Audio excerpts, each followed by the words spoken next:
Welcome to the fourth of the Theatre Delhi Social Model Starters. I'm Caroline Mawer, curator of the Social Model and More Festival. Our 2 weeks of workshops and newly commissioned theatre in London and Sheffield are starting on November the 8th. My guests today are Fionnathan. They're a son and father social enterprise working together in arts, media, and education.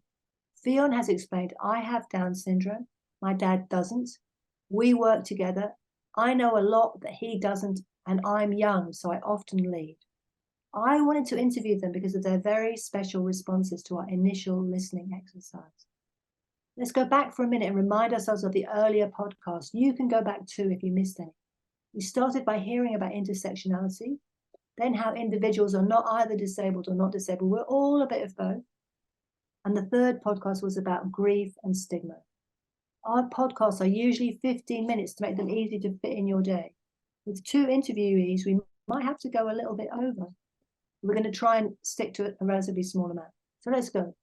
So I'm Caroline. I'm a skinny white woman, aged 60, with short hair. And I'm going to take my anti-glare glasses on and off. So that's what's happening when I put this. And now Fionnathan, that's there why we're here. Hi, Fionnathan. Thank you so much for taking part. Could you describe yourselves, please? Yes, well, hello there. I'm Fionn, and I have Down syndrome. I'm in my 20s, and I have a beard. And my name is Jonathan.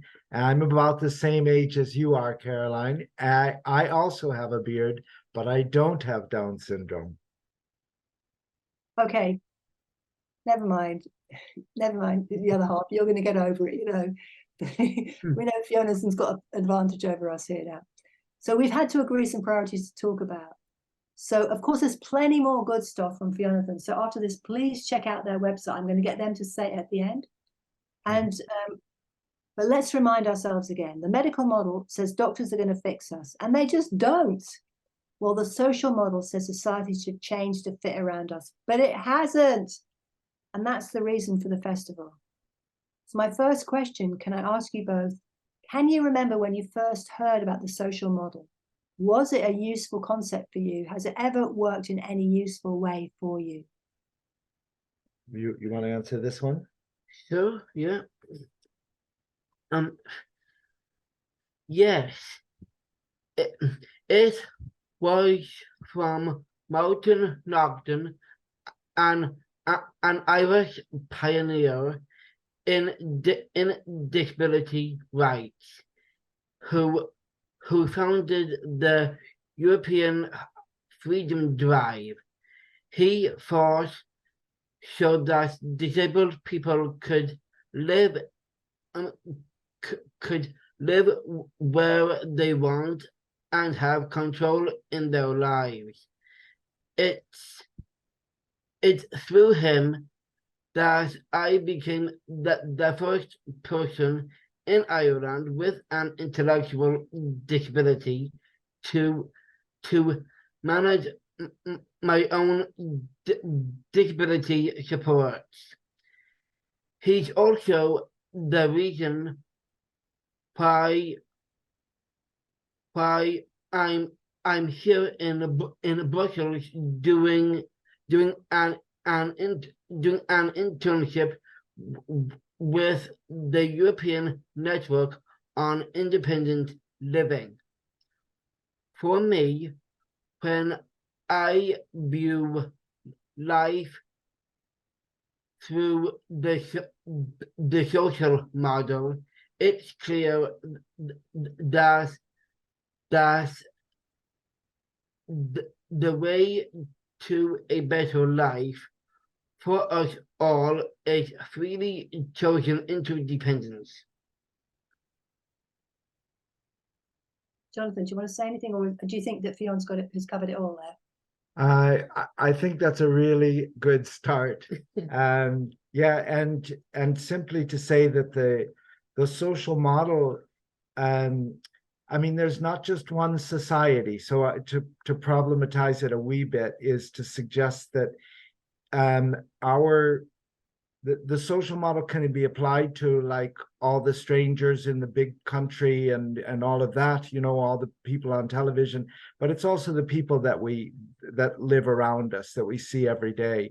And so I think sometimes we in the disability rights movement can get negative and say, oh, you know, they're not doing enough for us. But when we think about our own neighborhood and the people who we know and we interact with, it's a far more nuanced picture, isn't it? Social, you know, what's happening in terms of society. It's good and bad every day. Mm. I'm busy nodding, having done loads of thumbs up for what Fionn was saying earlier on.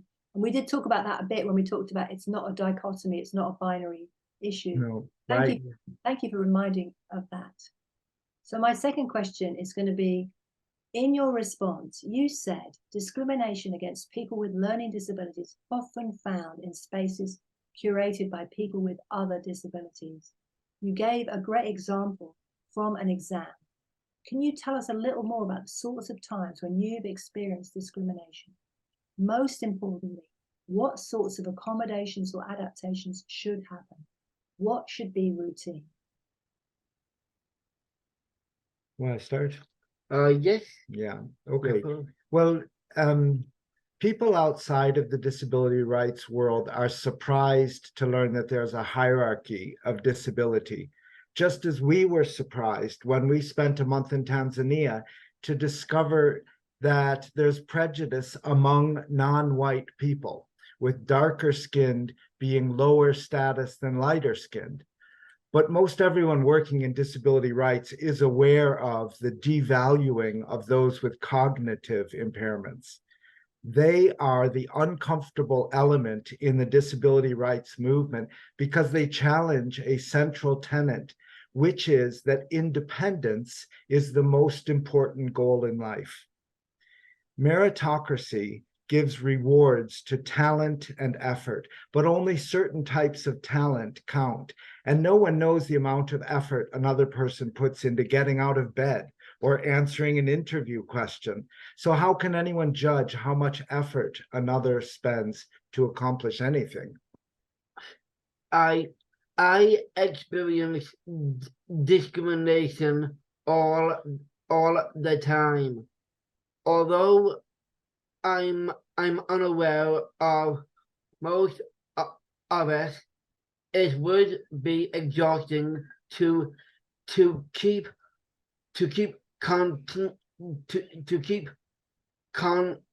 constantly aware of it. I won a scholarship to do a course that might lead to a certificate in inclusive information and communication technology. It was a project from the United Nations, so I thought it was a big deal. Like many things I've done, they said, wow, you're the first disabled person with a cognitive impairment to do this course.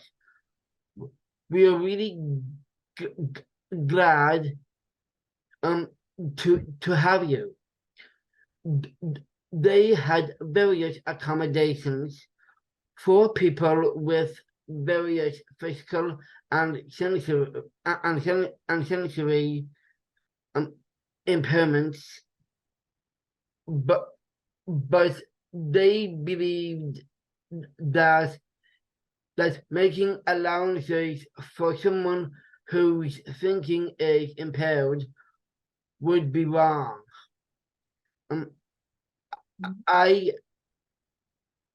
said I could show them my competence in real world situations, teaching people how to use technology to do what they want to do.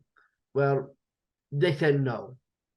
Yeah, they expected 2/3 correct in the multiple choice responses to 100 questions in a single sitting over 2 hours. They said Fionn could have more time, but that wouldn't meet his needs. 3 hours, 4 hours of sitting trying to answer 100 questions. What he really needed was someone who understands how he thinks to help him search his memory for the answers that he had already learned. But without such accommodation, he would have to study 4 or 5 times as much as anyone else to get passing marks. Clearly, that's not fair. I really agree with what you said about hierarchy. It's not, there's lots of hierarchies in lots of things. And I agree with you that learning disabled people are definitely lower down in the hierarchy than those who are not learning disabled. There's this massive hierarchy out there. I totally agree with you. And it also pits individual disabled people against each other, which is really, really unhelpful. Yeah, it's sad and it's a waste of time. I totally agree. But so what about accommodations? Is that, do you think that accommodations need to be individualized for the situation? I want to hear more about accommodations, please. I agree. It's great. You've got a great accommodation for the example that you've given me. I'm sure that's maybe not right for every single situation.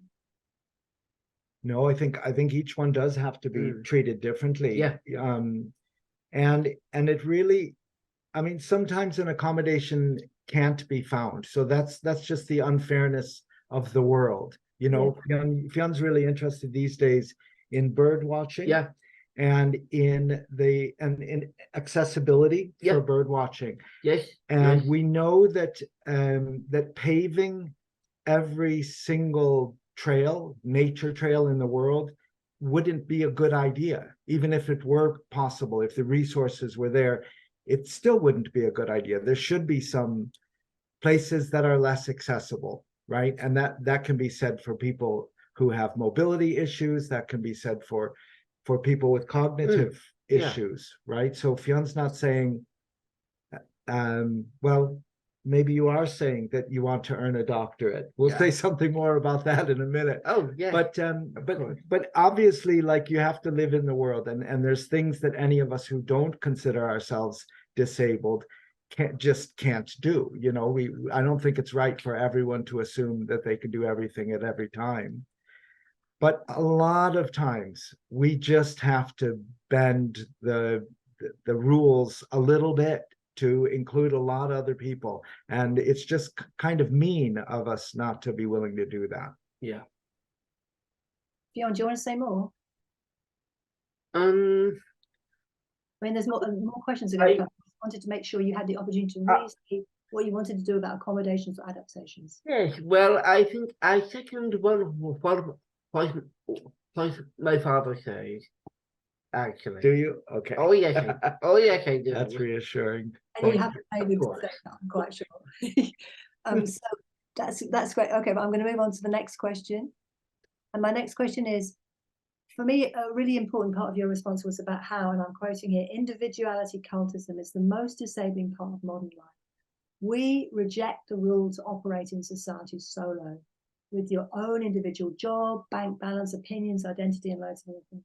Instead, finding great value in interdependence.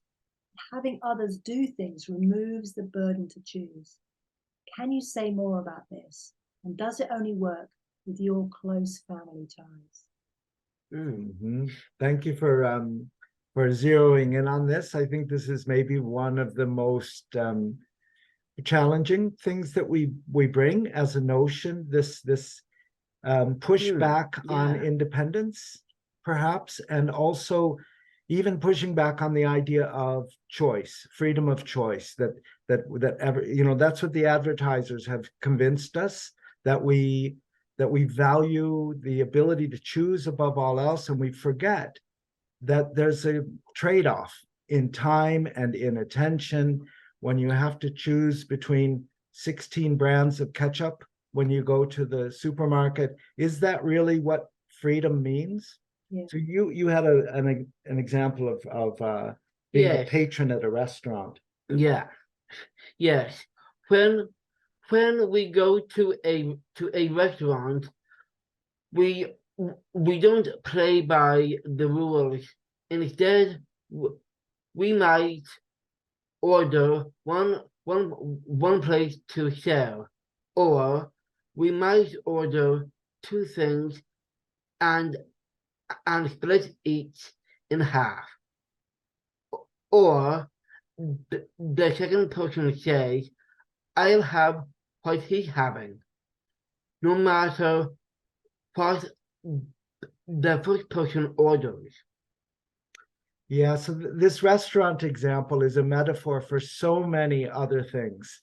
Life is exactly twice as easy if you have someone you trust to give half the decisions to, if that person also trusts you to make the other half of the decisions. You can practice this with friends and neighbors or even strangers. But The most yeah. the most elite levels of sport. And I think is one of the high tennis players who basically, and Obama didn't choose his suits; he just wore the same. And similarly, Andrea, they just wore the same suits all the time. You don't have to choose, you know. We've got a perfect good system here. We're going to use this. And if you want to practice for tennis, you need to be doing exactly this every time. I don't have to think about what I'm doing, which just removes that choice. What's the point of that? You don't need 18 varieties of ketchup, exactly as you said. Yeah. When the composer Eric Satie died and they were clearing out his apartment, they opened the closet and found a closet full of brown suits. Yeah. Oh, he owned 7 of them, but it was all the same thing, so he didn't have to focus on that question. So really, there's something very powerful in me giving over a lot of the decisions that we make daily over to Fionn, and you giving them over to me. So obviously the important stuff requires more trust and stronger ties. But whether it needs to be a family member depends on how you define family.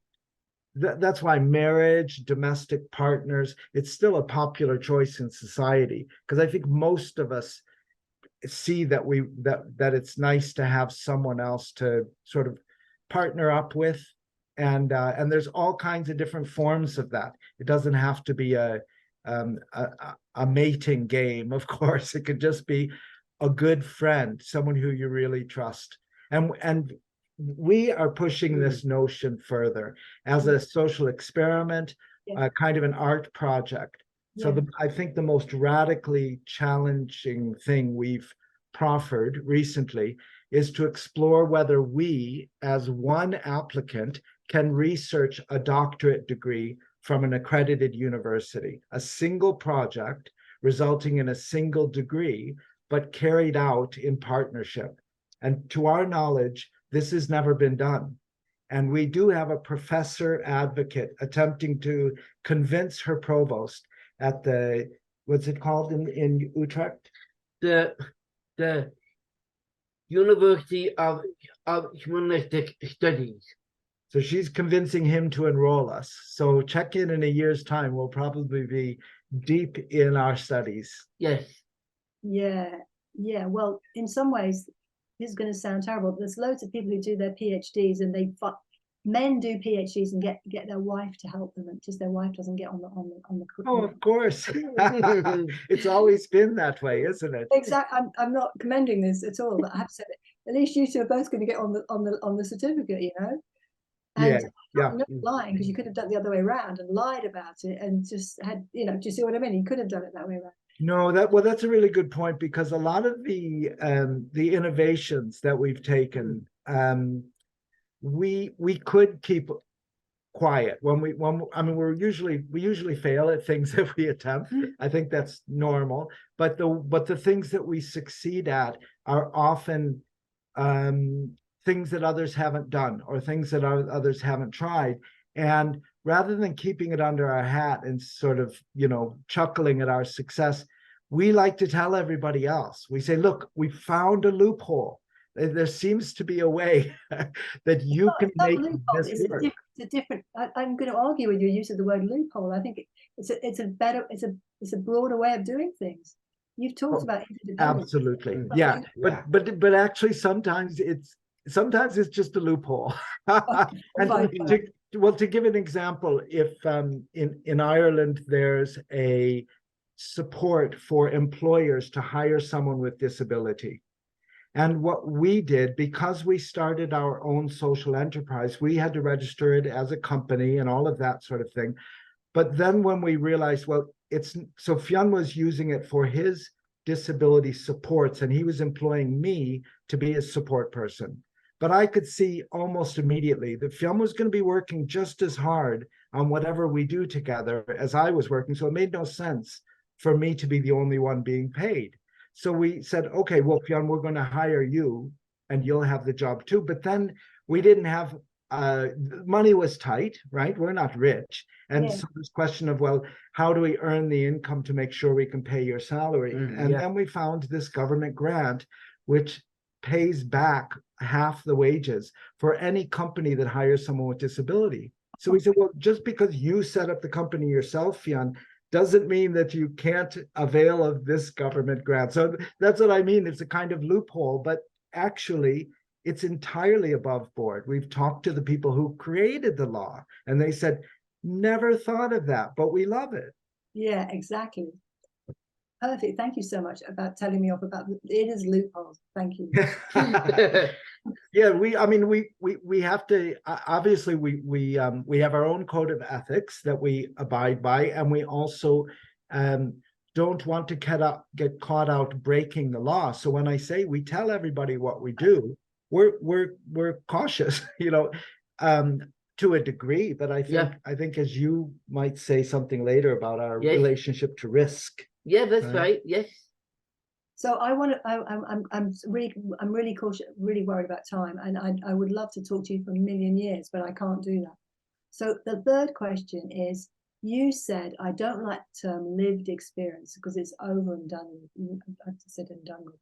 I'm not just a human being, as opposed to a human being. I'm not a human being, past tense, a collection of experiences experienced. I am so with you on this. I've already thrown out the term lived experience. And you also said being in the moment is a strength of cognition disabled people. Living experiences are our expertise. Please say more. I think it's not only me could learn from you about this. Have you got any hints? Well, I don't hold grudges.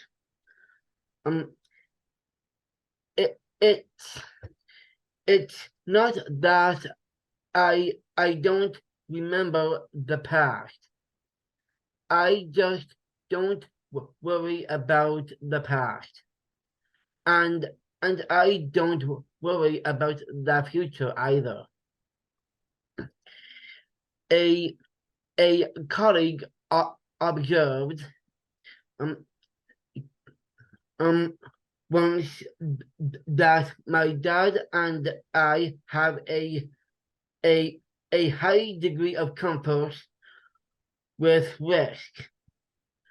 The name of our social enterprise is Fionnathan because we mashed our names together playfully. But I'm the first.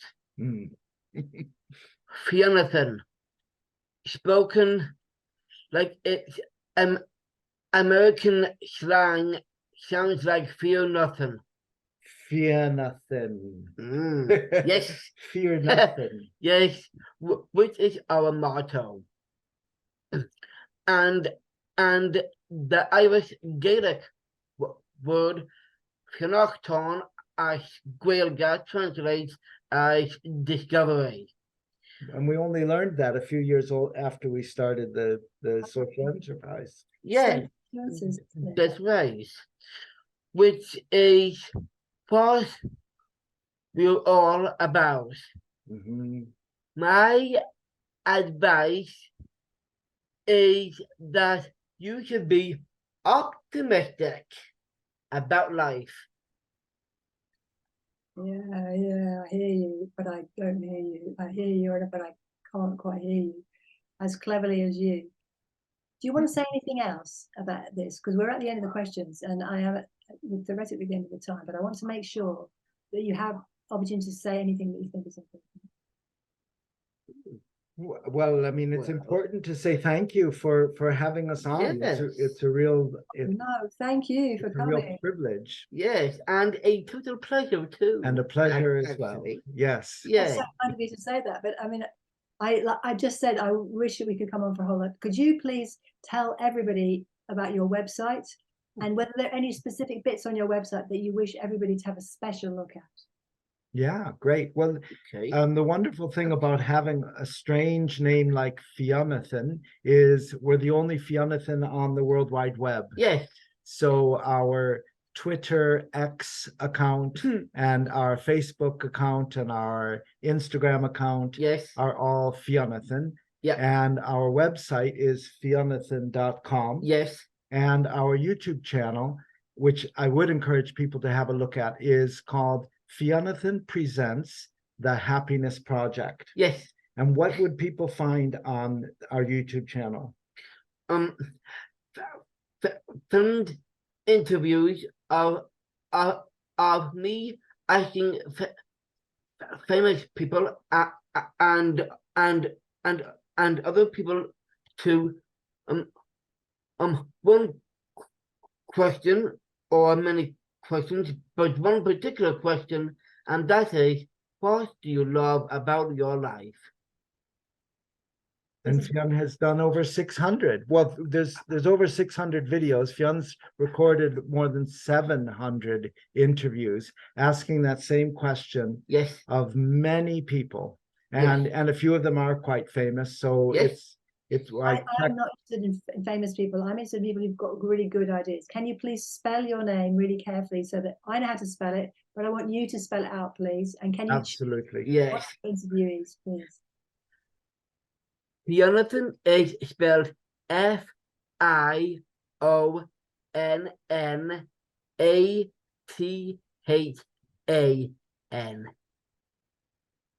So that's a mixture of Fionn with 2 N's and Jonathan. And I only worked out recently that they went to Fionnathan, like Jonathan. Yeah. I'm just telling you that. Is there anybody on your interview, your YouTube thing that you would really pick out as, I don't care about famous people, but I want to care about if someone had this brilliant idea that you really liked. Well, I think there was one really special one early on, because Fionn's been doing this for nearly 10 years now. Yeah. And we were at a literary festival and we were told, oh, you should interview this man. He's a retired secondary school teacher of history. And he, when you asked him, what do you love about your life? Yeah. He said, it would take me ages to tell you everything, a bit like this podcast. And then he said, but what I really love is my family, which is a very popular answer. He said, I'm just so fortunate that I've had the life that I've lived, and I'm just so happy with everything in my life. Yeah. And then he said to you, and I'd like to turn the question to you and ask you, what do you love about your life? And do you remember the answer you gave him? I do actually, yes. I answered him by saying, this moment interviewing you. Yeah, it brought him to tears. It was a wonderful exchange. It's a really good really one. special. Yes, it was. So you can watch that video. Now the sound quality is bad because it was outdoors and it was windy, and we don't have a lot of money for the project. We just go out and do it. What's his name? What's his name? Because you said it was from the very beginning, and I've confessed to not going back all 600 of them. Yes. You know his name? What was his surname? We're blanking now. Chris was his first name. Yeah. And there's probably 3 or 4 Chris's over the years, but you'll enjoy all the Chris's. So yes, of course. Yes. And you'll enjoy Cillian Murphy as well. Even though you're not that awed by fame, it was a wonderful interview just the same. Thank you. Thank you so much to the two of you. I've been looking forward to this for a long time, because I actually put this later on because I wanted to make sure we'd done everything else so that they could have, because they, well, we've done these bits. I want your special bits, and this is why we kind of delayed you to number 4. And I did explain that to you, but that's why I did that. And so I have been looking forward to you for ages, and you have completely fulfilled all my hopes and dreams about this interview. Thank you, sir. Oh, I'm so glad, and all the best of luck for the festival. Yeah. Please come to as much of it as you can, everybody. It's on sale now. And there's free Fantastic. stuff on there. There's free stuff on there too. Please come. Thank you so much. Thank you. Yeah, thank you.